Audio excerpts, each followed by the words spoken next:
আমার পূর্বে দীর্ঘক্ষণ পর্যন্ত আলোচনা করেছেন।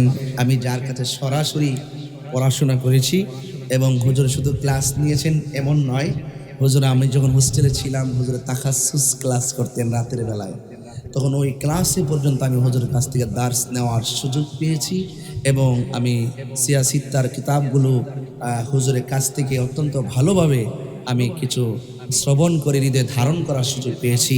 আজকের মাহফিলের প্রধান অতিথি উস্তাদুল উলামা বাদরুল ফুকাহা আলেমে দিন বাতিলের অত্যন্ত বিশিষ্ট লেখক এবং গবেষক আল্লামা জাহাঙ্গীর আলম মুজাহিদি হুজুর মুদাজিল্লাহ আলী বক্তব্য রেখেছেন। অনেক উলামায়ে কেরাম, বিশেষ করে মৌলানা কারি আরিফুল ইসলাম সাহেব, মৌলানা জহুরুল ইসলাম জাহিরি সাহেব, মৌলানা মুওয়াজ্জেদ আলী রহমানী সাহেব, আলী আসগর সুন্নিয়াল কাজী সাহেব, আমন্ত্রিত অতিথি কারি মোহাম্মদ আতাউর রহমান খান সাহেব, কিরণউদ্দিন লস্কর সাহেব, মাহফিল পরিচালনায় হাফেজ কারি আব্দুল্লাহ আল মামুন সাহেব সহ আলাকপুর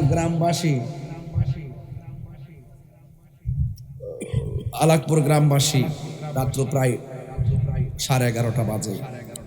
আমার মনে হয় অনেক রাত্র হয়ে গেছে, কিন্তু মাধবপুর সোনারঘাটের জন্য মাগরিব এশারের পর রাত্রে 2টার পর দিনের বেলা রাত্রের বেলা না, কারণ সুন্নিরা এরা দিনে যেমন নবীর ভালোবাসে রাত্র এমনই ভালোবাসে। কথা বলেন ঠিক না বেঠিক? হ্যাঁ, কথাটা। এছাড়া আরেকটা কথা আছে, কারণ মাধবপুরের মাটি সুন্নিয়তের ঘাঁটি। অনেক হুজুরা দেখবেন স্টেজে বলবে এত রাত করা ঠিক না, 9টা শুরু করলে 11টা শেষ করে দিলে তো চলে, কারণ সকালে ফজরের নামাজ আছে। এর মানে হইল এদের ওয়াজ 12টার পরে খায় না। যে নামাজ পড়ে সারা রাত ওয়াজ শুনলো পরে। কথাগণ ঠিক না বেটে? তো আপনারা একটু উঙ্গানি ভাব দেখতেছি আর কি আমি।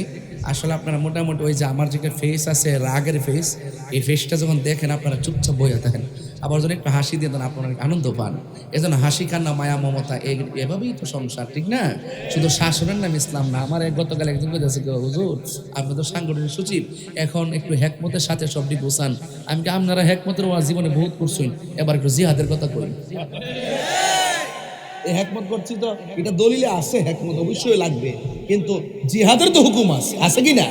আমি বলছি বাবা বহুত উনছি হেকমতের মত করতে করতে সবই শেষ হয়েছে, ওখানে আসেন একটু জিহাদের ওয়াজ করি। কারণ জিহাদ যদি থাকে, আল জিহাদু মাজিন ইলা ইয়াউমুল কিয়ামা, জিহাদ হলো কিয়ামত পর্যন্ত জিহাদ অব্যাহত থাকবে।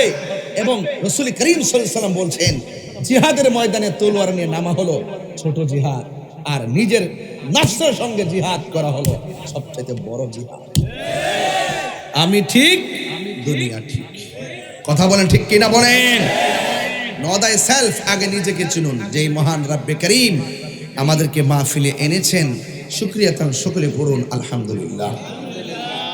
লাখো কোটি দরুদ ও সালাম ওই নবীর নূরানি কদম মোবারকে, যিনি হায়াতুন নবী, নূর নবী, গায়বের খবর দেন ওয়ালা হুজুর পুর নূর সাল্লাল্লাহু আলাইহি ওয়াসাল্লামের উম্মত হিসাবে আল্লাহ পাক আমাদের সকলকে কবুল করেছেন। এই জন্য শুকরিয়া তান একটু বলুন আলহামদুলিল্লাহ। আমার বাবারা, আমার উস্তাদ অনেক সুন্দর আলোচনা করেছেন, জ্ঞান গভীর আলোচনা করেছেন। একটি কিতাব আপনাদেরকে দিয়ে গিয়েছেন, এই কিতাবটা ভালো করে পড়বেন। এখানে গীবতের কথা আছে, চুগলখোরের কথা আছে, কারণ গীবত এবং চুগলখোর সমাজে অ্যাভেলেবল হয়ে গেছে। এই জন্য যে ব্যক্তি গীবত করবে আসরের মাঠে তার নখগুলো হবে তামার নখ। এই নখ দিয়ে নিজের চামড়াতে নিজে তুলবে, গালের গোশত টাইনা খাবে। জিজ্ঞেস করবে ওরা কারা? আল্লাহ বলবেন বন্ধু এরা হলে দুনিয়াতে গীবত করত। কি করত? আল গীবাতু আশাদ্দু মিনাজ জিনা, গীবত জিনার চাইতে আরো খারাপ।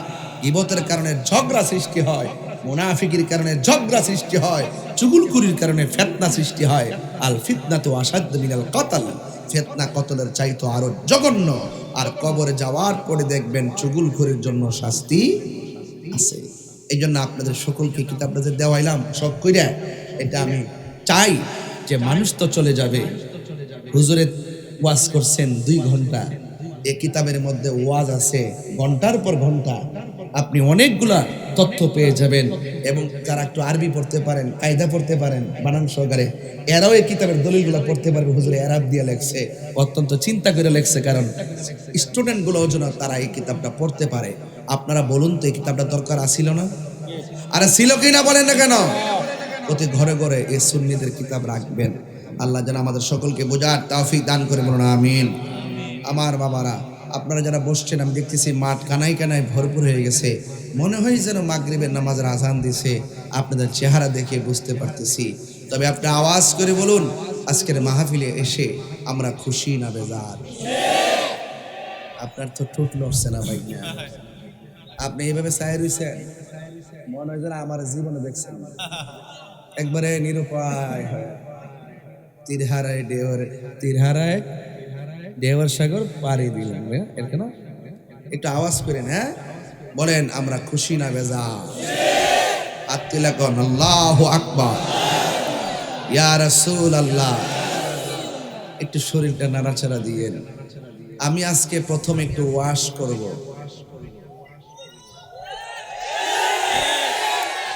একটা দলিল নিয়ে আইছি, এইটা বিষয়টা তোমরা মানুষে জানাই দিবা। একটা দলিল লইছি, দলিলটা আমার পড়তেইব, নাইলে আমার হক আদায় হইতো না।